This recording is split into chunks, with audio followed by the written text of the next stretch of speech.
To reach the U.S. Mexico border, many Central American migrants travel by rail. CCTV's Martin Markowitz tells us it's a treacherous way to travel on a train known as the Beast. Amulfo has finally gotten a green card, but it came at an awful price. Trying to escape the violence of his native Honduras, he hitched a ride in southern Mexico on a cargo train known locally as the Beast. It's a voyage controlled by the mafia, and it carries undocumented immigrants secretly to the U.S. border. But while trying to evade Mexico's immigration authorities on the train, Amulfo had a terrible accident. I fell between the wagons. I don't know what got severed first, the leg or the arm, but the fact of the matter is that the wheels ran over my hand and feet, severing them both. But thank God the Red Cross was in another wagon and they came to help me. Now in a wheelchair for the rest of his life, he lives in a shelter near the Guatemalan border in the Mexican city of Tapachula. A non-government organization has provided him with medical care, and through its connections with the government, helped him get legal residency in Mexico.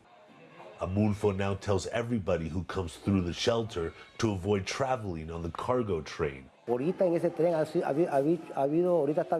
that train, they were assaulting young women, pregnant women. Regular people end up dying on that train. If they don't have the $100 to pay for the train, local mafia kills them. After a recent crackdown by Mexican authorities, the train remains one of the few options for undocumented immigrants to reach the U.S. Security checkpoints have expanded across Mexico, making land routes and bus travel to the U.S. border very risky. Because of the limited options and dangers, some Central American immigrants are even deciding to stay in Mexico, where it's much easier for illegals to cross the border by foot or makeshift rafts. I'm here in the Mexico-Guatemalan border. As you can see behind me, there are people crossing illegally because they don't have documents to present at the official checkpoint above. The border city of Tapachula is flooded by undocumented immigrants trying to find work. Maya, a mother of 4, comes to the main plaza in this city every Sunday, hoping to be hired to be a domestic worker.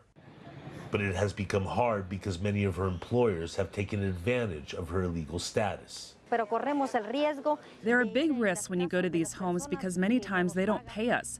These people hire us to work, but in the end they treat us like slaves. And suddenly, after we finish 1 month of work, they say, sorry, we don't have money.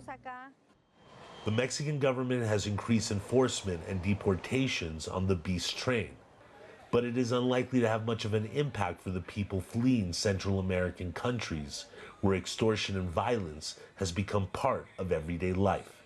Martin Markowitz, CCTV, Tapachula, Mexico.